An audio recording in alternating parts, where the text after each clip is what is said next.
तो यहाँ पे ये श्लोक जो है, ये ब्रह्मा जी ने भगवान की प्रार्थना में इनके गुणगान में बोला है। तीसरा स्कंद 9वां अध्याय 15वां श्लोक। और वो बताते हैं कि इस प्रकार से कोई अनजाने में भी मृत्यु के समय भगवान का नाम उच्चारण कर लेता है तो कैसे वह मुक्ति को प्राप्त कर लेता है। यस्यावतार गुण कर्म विडम्बनानि नामानि ये सुविगमे विविशा कृणन्ति तेनैक जन्म शमलम सहसैव हित्वा संयात्यपावृतामृतम तमजम प्रपद्ये। तम अजम प्रपद्ये। ब्रह्मा जी कह रहे हैं मैं उन अजन्मा भगवान की शरण में हूँ। किन भगवान की? कह रहे यस्य अवतार, जिनके अवतार गुण और कर्म विडंबन है। विडंबन का मतलब होता है नाटक। जैसे लोग इस जगत में कार्य करते हैं उस प्रकार से भगवान आकर के, भगवान का जो अवतार होता है और वो आते हैं तो वह ऐसे गुण और कर्मों का विडंबन करते हैं। जैसे आप देखिए यहाँ पे गोवर्धन धारी भगवान कृष्ण गोवर्धन को अपने हाथ से उठा रहे हैं। अब भगवान को गोवर्धन उठाने के लिए हाथ का प्रयोग करने की जरूरत नहीं है, लेकिन जैसे इस जगत में बच्चे लोग कुछ कुकुर मुत्ता उठा लेते हैं खेल खेल में, ऐसे ही भगवान गोवर्धन उठा लेते हैं। तो उनका नाम क्या हो गया? गोवर्धन धारी। तो ऐसे भगवान अद्भुत कर्म करते हैं और उनके ऐसे नाम भी हैं, गोवर्धन धारी, ठीक है, अघमर्दन, अघासुर को मारने वाले, इत्यादि इत्यादि। तो कह रहे ऐसे भगवान के गुण, ऐसे कर्म और ऐसे नाम जो हैं उनका ये आसुविगमे, जो व्यक्ति या जो लोग कहना चाहिए, आसुविगमे, आसु का मतलब होता है प्राण, प्राण छोड़ते समय यानी शरीर छोड़ते समय, विवशा गृणंती। विवश का मतलब होता है कि परवशता, उनको कॉन्शियसली, कोई सचेत, कोई इच्छा से, बड़े प्रेम से, बड़े ध्यान पूर्वक नहीं, अचानक ही मुख से निकल गया नारायण, गोवर्धन धारी। मान लो लड़के का नाम गोवर्धन धारी था तो मुख से निकल गया गोवर्धन धारी, या कुछ भी ऐसा भगवान का नाम निकल गया, कृष्ण, राम। तो कह रहे हैं कि तेनैक जन्म शमलम, वे लोग अनेक जन्म के शमल अर्थात पाप को सहसैव हित्वा, तुरंत ही, सहसा एव, तुरंत ही, सहसैव, तुरंत ही त्याग देते हैं। इसका अर्थ क्या है? सहसा का मतलब समझ रहे हैं? जैसे मैं भी बात कर रहा हूं और एकदम से मैं कुछ और करने लग जाऊं। सहसा मतलब एकदम से, जैसे आदमी चलते चलते सहसा रुक जाता है, समझते हैं शब्द? सहसा चल रहा है, चलते चलते सहसा रुक जाता है। आपने सुना होगा, अरे अच्छी भले बात कर रहे तो सहसा एकदम से सांस रुक गई। तो सहसा मतलब प्लानिंग नहीं है, एकदम से हो जाता है।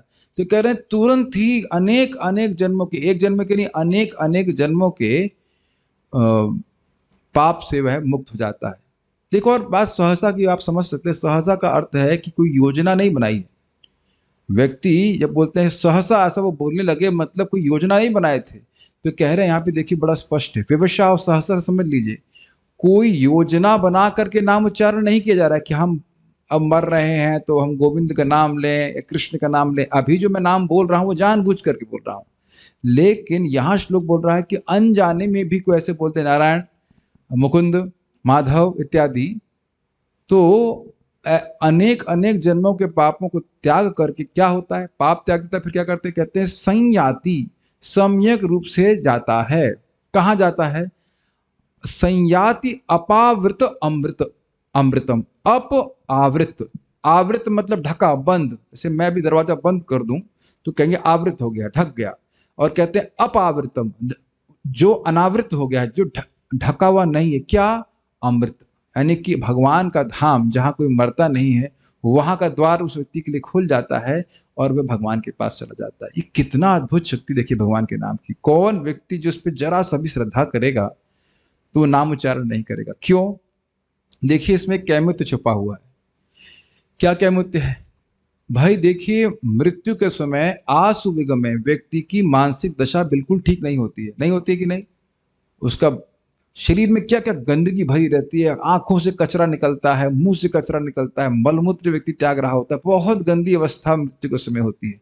तो पवित्र अवस्था नहीं होती, यानी मन की स्थिति भी ठीक नहीं है और शरीर की स्थिति भी ठीक नहीं, और वाणी से भी ठीक ठीक नहीं निकलता है, कुछ बोला नहीं जाता है। फिर भी किसी तरह से भगवान का नाम को उसने स्वीकार कर लिया या उनके कर्मों को बोल दिया या गुणों का स्मरण कर लिया, तो वह तुरंत ही अनेक अनेक जन्मों के पापों से मुक्त होकर के भगवान के पास चला जाता है। तो आप समझ रहे हैं क्या मित्र क्या है कि जब ऐसी अवस्था में, मान लो जीवन भर भी नहीं किया, ऐसी अवस्था में मरते समय अगर उसने नाम ले लिया विवश होकर के, परवश होकर के, तो अब जो जीवन में योजना बना बना कर जाप कर रहा है कि हम आज 8 माला करेंगे, हम 4 माला रोज करेंगे, या 12 करेंगे, 16 करेंगे, तो आप बताइए कि क्या उसके भी भगवत प्राप्ति में संदेह है?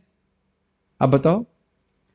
और ये बात मैं कई बार बोला हूं, इस बात को समझना चाहिए कि देखिए कुछ भी हम प्लानिंग कर रहे हैं, हम मरने की प्लानिंग नहीं कर रहे हैं, है ना?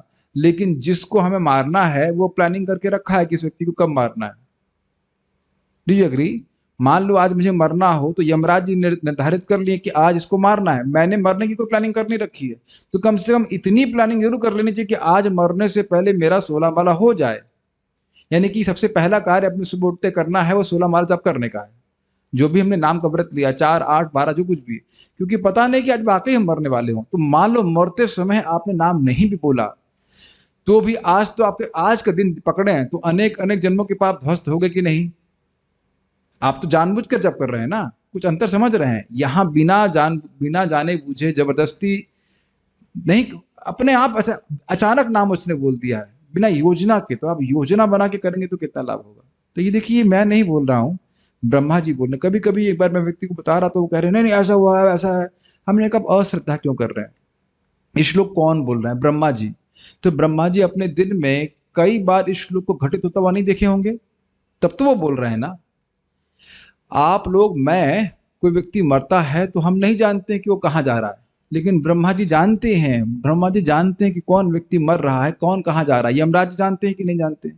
तो ब्रह्मा जी देख चुके हैं कि भाई इस जीवन में उनके एक दिन में ऐसे बहुत से लोग हैं जो अचानक भगवान का नाम बोल दिए और भगवान के पास चले गए। तो ये सबसे बड़ा सिक्योरिटी हमारे है कि हम भगवान का नाम योजना बना बना कर जप करें। इसमें तो यह भी नहीं लिखा है कि उसको नाम में रुचि आ रही है, कुछ आ रहा है, कुछ नहीं। नाम अपने प्रभाव से उस व्यक्ति का उद्धार करेगा। तो बहुत बड़ा हमको संबल श्रीमद् भागवत से मिलता है और नाम पर विशेष प्रकार की श्रद्धा होती है। तो इस प्रकार से आपको समझना चाहिए और जप करना चाहिए। Hare Krishna. So will now chant.